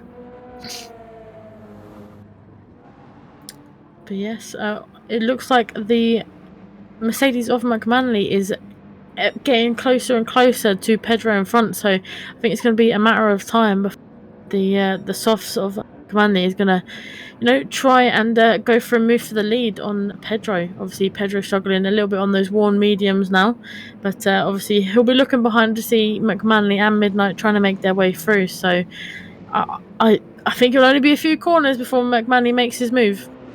In fact, I might say he might be the last corner he's going to make a move, unless I'm being a bit too brave to say that. Looks like I was being a little bit too brave to say he was going to make a move down into the last corner, but there's no doubt he's going to absolutely gun it for the first corner instead. And in fact, McManley is now in P1. Is he going to keep that position? Looks like he does. Indeed, gets the job done, but can Pedro say anything about it? Does he disagree with the standings at the moment? Or rather, in fact, does Midnight disagree? Because he looks like he doesn't want to be in P3 anymore. He wants to be in P2. Or better yet, if it goes his way, in P1. Looks like so far it's looking like Mclaren in P1, Pedro is now in P2, and Midnight is in P3 for your top three standings. And it looks like they're in a very comfortable lead here, all three of them, in compared to Coach and the rest of the gang in the further back. I just didn't realize that how far they are ahead of the rest of the field. Yeah, obviously the strategy is playing a huge part in kind of the gaps between the drivers, and a few drivers, going for the alternative strategy. Katie the Kai on the hards, potentially, maybe. Oh, Midnight. I do apologize. Midnight just sent it into the into the motocross layout there, and has taken away P3. No doubt, Pedro is now struggling on those mediums. Looking like, unless he's going to keep his cool now for the remainder of the race, he's either going to be pitting at some point or push on with those really worn-out tires. But no doubt he's going to be losing time now compared to McMahon and Midnight. I do apologize for butting in. Oh, it's fine though. I mean, a move like that deserves to be butted in. So yeah, I mean, what a dive from Midnight, manages to get it stuck and manages to get the move done. So yeah, a brave move, but a move that has mean that he's up into P2, and obviously, like you say, we're just on board with LB drifting around that corner there. But yeah, Midnight being the first driver to go onto that soft set of tyres in the middle stint, so it's doing him well so far. Yeah, indeed. I mean, it's looking like it's going to be a battle for McMahon and Midnight for the remainder of this race for that victory. And yeah, it's going to be no doubt very interesting for McMahon, because if I am correct, this will be McMahon's last race for the season. So if he can get a win here, it's going to be a very good standoff for his for the season for him. Yeah, I think like you say, 100%. Finishing his racing, in the at P1, I'm sure he won't complain about it. But obviously, hopefully, we'll see him back at some point. But yeah, doing well so far, and like you say, potentially going out with a bang. But we've still got quite a few laps left to go, so Midnight might be able to challenge for that win. Although obviously the McLaren is, I've driven the McLaren. It's a little bit kind of on the raw speed. It's a little bit slower than that Mercedes, so I think he's going to struggle a little bit towards the end. And as I heard that, I looked as well. Pedro diving into the pits. Yeah, I mean, I was going to say, speaking of slowing down, looks like Pedro has put it on the pit limiter as he crawls himself into that pit box to change probably his mediums to a potential soft tires. So he might be going on if I'm correct, all the top three previously will probably be most likely on the soft tires, no doubt now. As I see the guy on those very interesting racing hard strategy, is now in P4 and has tires that look basically brand new compared to the most drivers out there currently. Yeah, the hard tires, like you said earlier, it's one of those tires you don't see in leagues like this, especially because the fast-paced action. But if you can use them to your advantage, it's definitely worth trying to get that one stop done. And I think so far, it's doing him well. But I don't know about you, but whenever I'm driving on the hard tires, I feel like it's just a little bit harder to kind of control.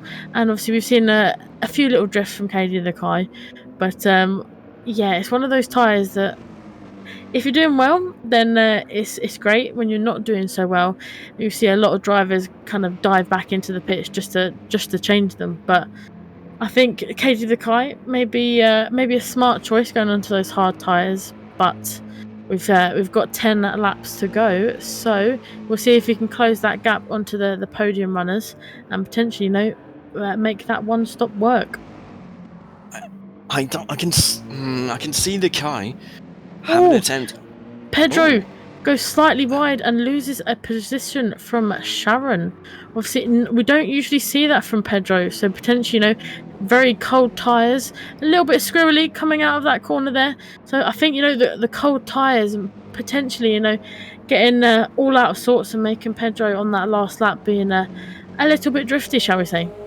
Yeah, but thankfully, Sharon is now going into the pits. So even though he lost that position, he's once again regained the P6.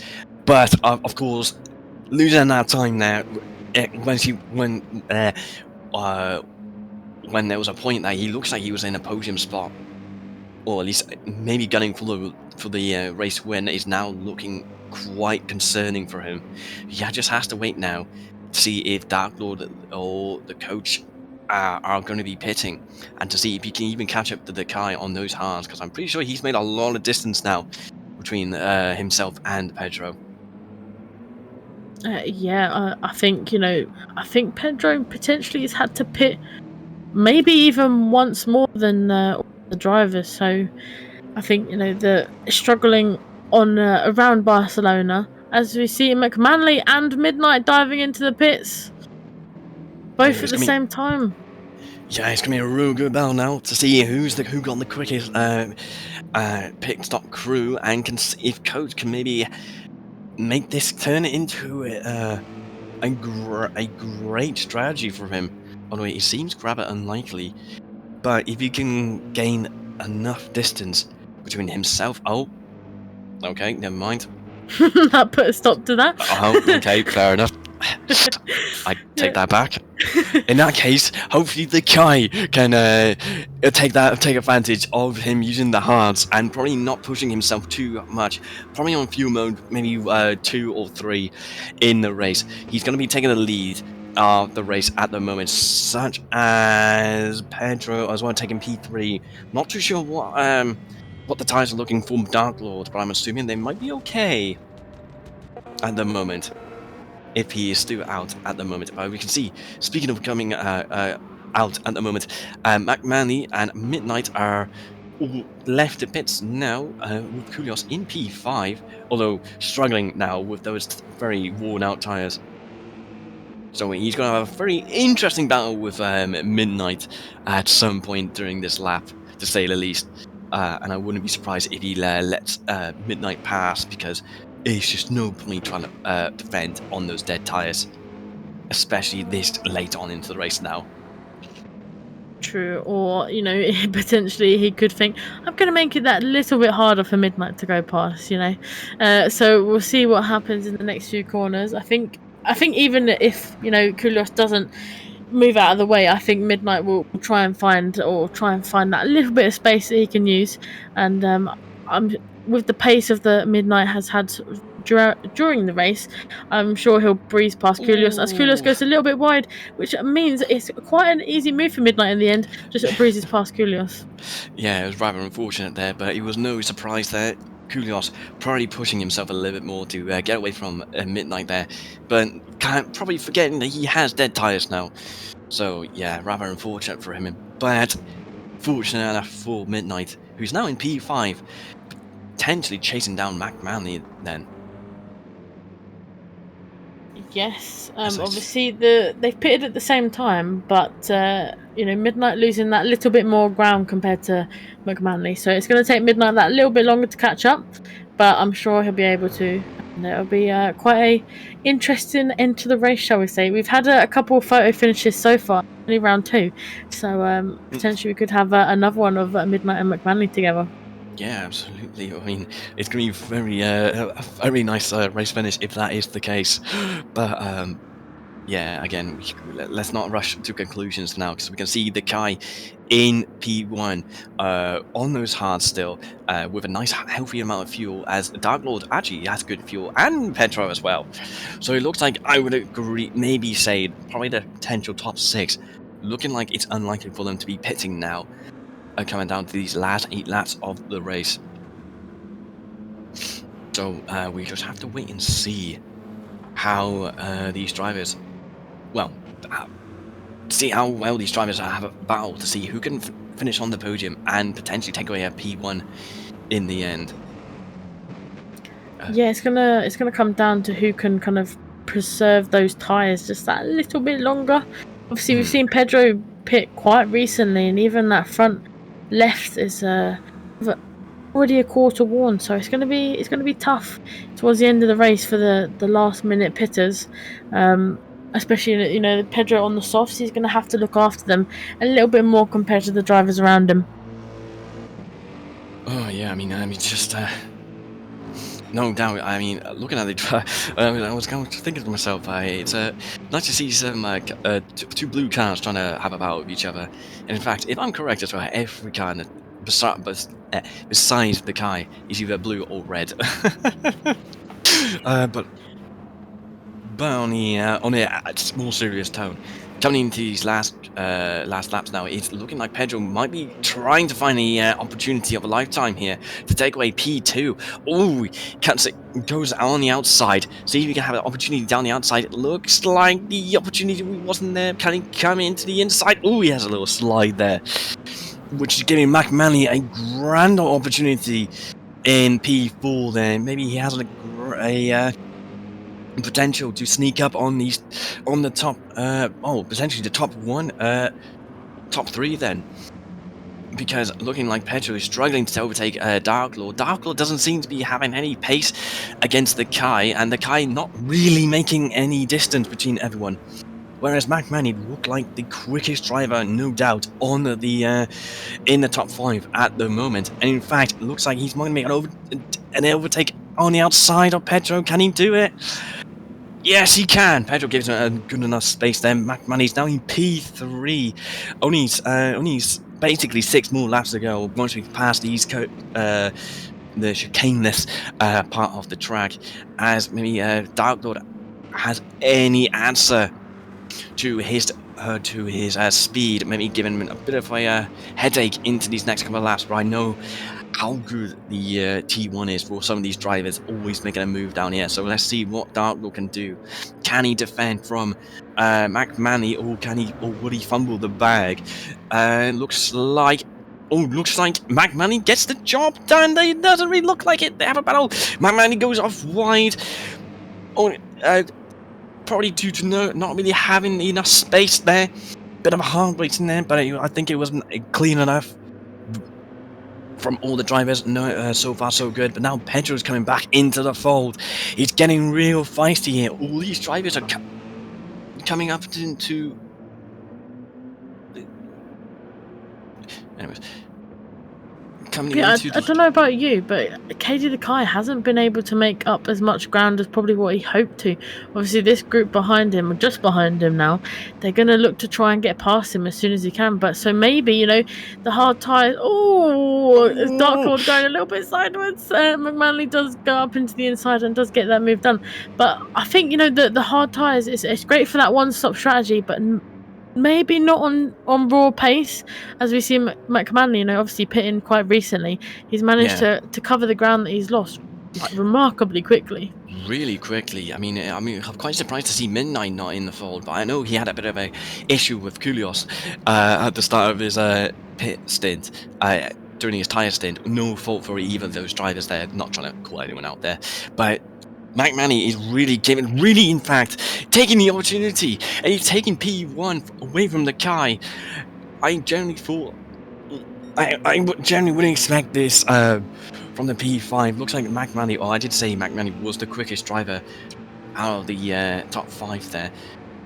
But yeah, really, I was expecting him to be kind of fighting to the lap.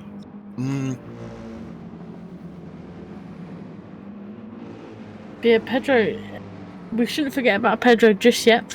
Obviously, he's just behind KD the Kai now, so potentially, eyeing up a move on KD the Kai here. Goes to that inside line. Potentially might wait to make the move. No, he's going for the move. He's gone onto that inside line. KD the Kai onto the outside line. And it's foot all the way down to the floor for Pedro. Making that move done on KD the Kai. And no, KD the Kai has got an answer. He's trying his best to get back into that P2 spot, and manages to get it done. So a little bit of to and fro from KD the Kai and Pedro. Obviously, KD the Kai not giving up just yet. But we've got the likes of Darklord, who has got a penalty, unfortunately. So we may see him drop. Oh, KD the Kai's got a penalty as well. This has come at a brilliant time for Pedro. Obviously, the two drivers in front and behind have got a penalty, which may see Pedro on the next lap getting past KD the Kai. Yeah, absolutely. I mean, just looking at the I'm sorry, trying to get myself comfortable for these inevitable, beautiful race end into this race. Obviously, the guy getting a 0.5 second penalty, as you pointed out, and giving Pedro an opportunity to get that P2. Pedro into the pits! Oh, Pedro's. Oh, yeah, I didn't realize his fuel is not good enough, is it? Oh, dear. A very it's not late gone pit. his way. It's definitely not gone his way on 0% fuel. Not ideal for him at all. But then that means, looks like Darklord then, or potentially Midnight if he finds some pace in the later stages of this race, will be having a little funsies trying to take away P2 in this race. If I can see, but it's interesting to see. I didn't realise McManley has fastest lap as well, a 140.145 to be exact. So yeah, it really shows how quick he is currently out on the track.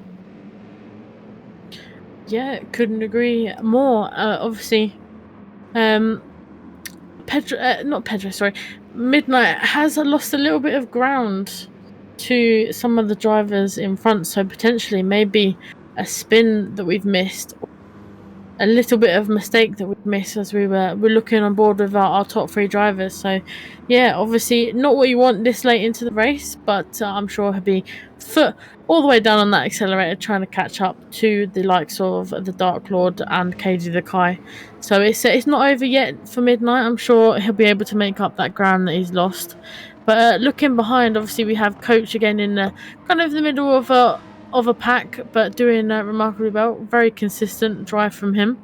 And yeah, just having a quick scan throughout the grid, we've seen some really impressive drives today. I don't know if you agree, Deadline. A lot of people being very consistent and driving remarkably well.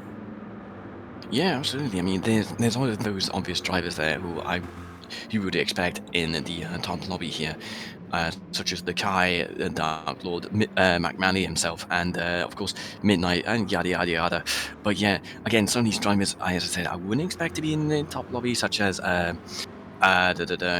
need to be careful who I say here, but yeah, those drivers, I'm just going to say in the nicest way, I've done a really good job. Of course, it's going to be a bit of a struggle for them.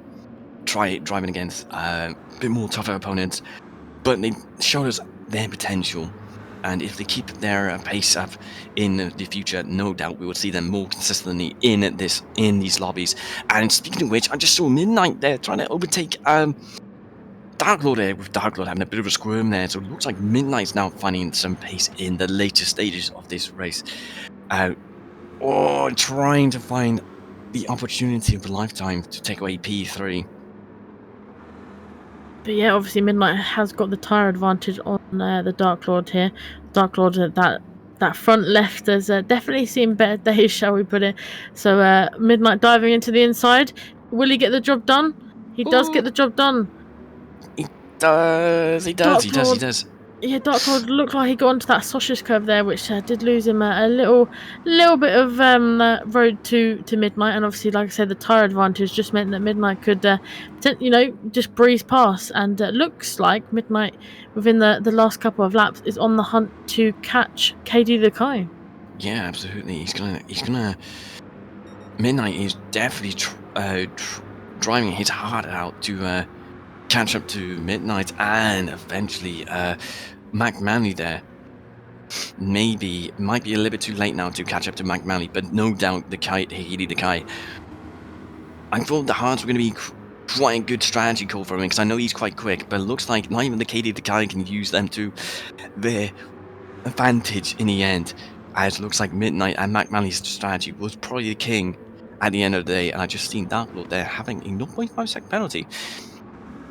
But I just seen Midnight there taking the inside line, the optimal line there, and of course takes away P2 there. Fantastic move from Midnight to take away P2 away from Katie the Kai. Rather unfortunate to see the Kai slowly falling down the rankings here at the moment. But you never know, an opportunity might arise. He might come back rather unexpectedly in these last good couple of laps, as you've seen a purple sector from Pedro there in P6 respectfully. Maybe he's going to pinch the fastest lap. Who knows? It looks like he will with those less fuel and the better tyres than the rest of the field at the moment. Yeah, obviously we see Pedro in or around the podium, so potentially it's been a little bit more tougher race at Barcelona for Pedro. So the more points, the better.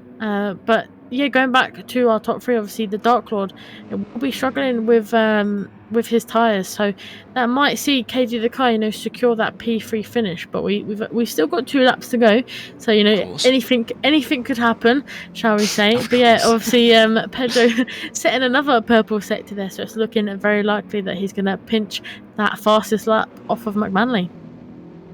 Yeah, as we see, I believe Ooh. Simrace Dude has just come out of the pits, so a very late pit stop by Simrace Dude.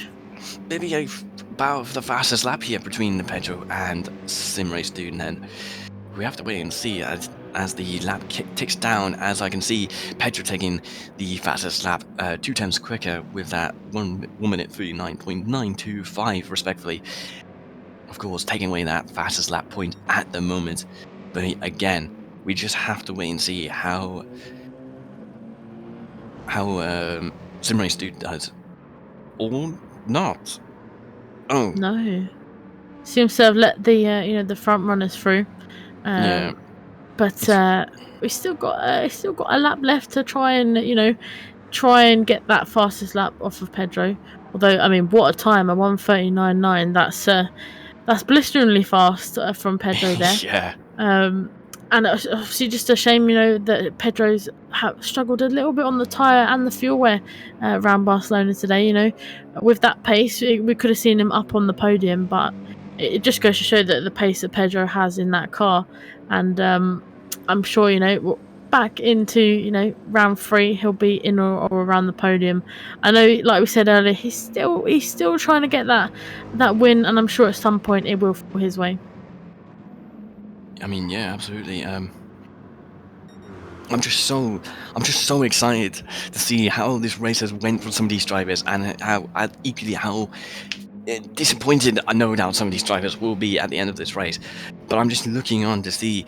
Hopefully, I won't do a commentator's curse, but it looks like McManley is definitely enjoying himself with a nice, healthy gap between P2 and all the rest, really speaking. So, yeah,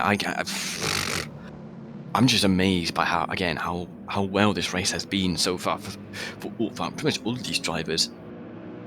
If you can definitely agree with me, hopefully at least. Oh, 100%. It's definitely been a fantastic feature race, and being a good friend, I'm gonna hand you back to you so that you can talk us Mac over the line for what will be his last race. Yeah, I mean, it's really nice to be commentating on McManley's last race with us for this season, and I'm just so happy to see him hopefully cross the line in P1, as he's kind of struggling with the fuel as well, I can see there. But no doubt, as he hopefully crosses the last corner, thankfully he did, and that means McManley is going to be our Catalunya race winner for the feature race. That's going to be a second place and a win for him, as we see Midnight with that 0.5 second penalty, although it won't matter to him, take away P2, and Katie the Kai in P3. And a little battle there. It's not really a battle, I thought it was a battle there. But to see Dark Lord take away P4, and Simrace Dude take P10 as well. Coach coming across the line now to take P5. to the end of this miraculous race.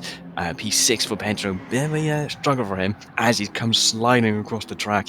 Probably bring out a cheeky yellow flag for everyone else there. So hopefully nobody's having a last minute battle there in the end. But here we are, Lewis, doing the last couple of laps. Thankfully not taking the chicane, because that would be quite bad for him. Crossing the line right now to take P7, as we see Koulios in that BRZ GT300 to take away P8 as well. And then P9, our last finisher as well, as I did not realise the rest of the drivers finished as well. Sharon taking away that P9 to close off the top 10 finishers. And of course, a big shout out to Steph for finishing in P11 to round it off for this entire race. And I gotta say real quick, what a race to watch. It's been fantastic to see all these drivers battle it out in the feature race, and of course the sprint race as well. And yeah, I just can't. I'm just amazed. That's all. Yeah, it's hard to put it into words. We've 37 laps of pure, racing action across the grid, up and down the grid. We've seen a good couple of moves from all the drivers, a couple of unique strategies, of course, some paying off, some obviously putting drivers on the back foot slightly. But yeah, all in all, I think all the drivers did really, really well. Obviously, a track like this with the high tyre degradation and kind of the twisty, turny nature of the track, I think, to get round to complete 37 laps, that all the drivers should be pretty proud of themselves. But yeah, I know McManley and Midnight, of course, will be very, very happy with those podium positions. And I'm sure, Katie the Kai making that one-stop strategy work potentially. But on the hard tyres, obviously slightly slower than the rest of the grid. But I'm sure he'll be very happy indeed that he secured that P3 after a difficult half of the race. But yeah, all in all, a really good race. So which that leads us perfectly on to driver of the day, or drivers of the day if we can't pick one. So it's always difficult when it comes to this point. We've got to sum it up, and we've got to try and pick a few drivers or one driver for the driver of the day. So I'm gonna let you pick first. I know it's a difficult one, so I'll let you go first. Driver of the day for both sprint and feature, if I'm correct. Yeah, or in general, it's completely up to you. I have a feeling I know who you're gonna pick. Well, I gotta say it because I know. I don't want to say it because I don't want people to think, oh, of course, bias because you're besties with my good friend McManley. But I gotta say him McManley in general for the entire round, starting out the back in sprint race to climb up to get a P2, a very nice P2, trying to make sure he's not into those multiple incidences as we saw in that sprint race, no doubt, and then to plan his strategy accordingly, basically just ripping off Midnight's strategy then, but getting better luck than him to eventually take that elusive and his potentially last race win of this season. And honestly, as I said before, he won his last race. He went out with a bang. So of course, I can't really say anyone else if I'm correct. Insane. Yeah. I've got to give it to Mac as well. I believe, like you say, potential last race of the season. We know how fast he is. He's our season 2 runner-up, I believe. So he's really fast, and it just goes to show that when you get a good race and you're feeling confident, you can pretty much do anything. And like you say, he managed to worm his way through the pack in the sprint race, and then in the feature race, it was a very commanding win, I believe. He got out in front. He had to overtake. He had to do some challenging moves, but he got them done. He got them stuck. Although Midnight could have been a threat at some point, but unfortunately, a little bit of a after the pit did get caught up a little bit by Koulios, but potentially, for Midnight, the race that could have meant that he picked up a win. But again, I think I think I've got to give it to McManley, but it's a close second for Midnight. I think he had a pretty good race around Barcelona. But yeah, I mean, that doesn't go to say anything about the rest of the grid. I think, like we've said throughout the race, all of the drivers throughout the grid had a remarkable race, and they should be definitely proud of themselves. So a massive shout out to all of the drivers across the grid as well. But I think unless you have anything else to say, that pretty much rounds us up. Yeah, I got nothing else to say, but I'm going to say it real quick. I'm just going to say well done to all the drivers out there for tonight. Of course, I know that probably some of those drivers were probably out a bit. Yeah, had a little bit more of a tougher crowd than usual for some of those drivers, but for those drivers especially, they did a fantastic job trying their best out on track against some of the more experienced drivers out there, and I'm going to say a big shout out to them lot as well. It's always nice to see some different drivers out on track instead of just seeing the in air quotes the usual folks in the group. But yeah, obviously going on to race number 3, we obviously have a week break for the drivers, recoup, rest up, and then we're back for race 3 on the 3rd of July, and we will be racing around the famous track of Monza.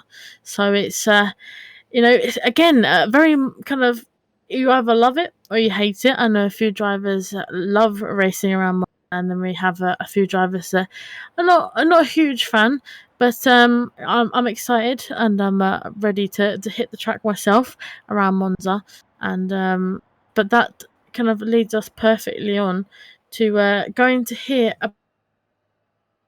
the podium drivers and some of the drivers' perspective from this race. If you're ready to do so, Deadline, I think we should go and hear from the drivers themselves. Indeed, which in that case, I think it is safe to say goodbye to everyone here. For at least both of us, anyways, to hear our beautiful drivers out on the podium room celebrating those great wins, or at least those very tough podium spots there. So yeah, until then, we will see you later, if I'm correct.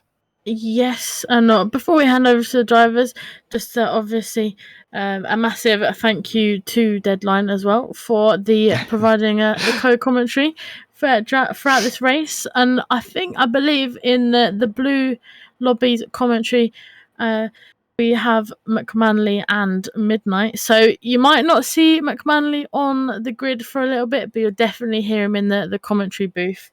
So I'll be excited to go and watch the Blue Lobby. But yeah, that rounds us off perfectly for the end of the race. Looking forward into race 3, and especially I'm definitely intrigued to go and see what the drivers say. So it's a goodbye from me, and a goodbye from Deadline. It's a definite goodbye. See you all next time. Yeah, and we'll see you soon. Honestly, felt like a pretty good race today. I mean, a P1, I'll always take a P1. Of course, it's going to be my last race for a good while, so a bit sad, obviously, but it's a good way to end the season out. I feel like I could have gotten a double win today, because Kai started pretty far up front, and it took me quite a while to get through the field, starting in second last, because Swizzy wasn't there. So it would have been third last with him there, but since Swizzy wasn't there, it was second last after the points I got last race because of reverse grid. But I mean, it was a good race in my opinion. Obviously, not a double win, but I mean, I don't know why I'm even saying that a double win would be good, because even one win is amazing. But obviously, it's gonna be a bit sad. I won't be here for the rest of the races. I might be back towards the end of the season, but it's a good way to end my run. And at least, even if I don't return, I'll at least end the season with one win on the board. I've got to say, first and foremost, absolutely well done to all the drivers on the grid today. It's been some exemplary racing out there, and I had a lot of fun.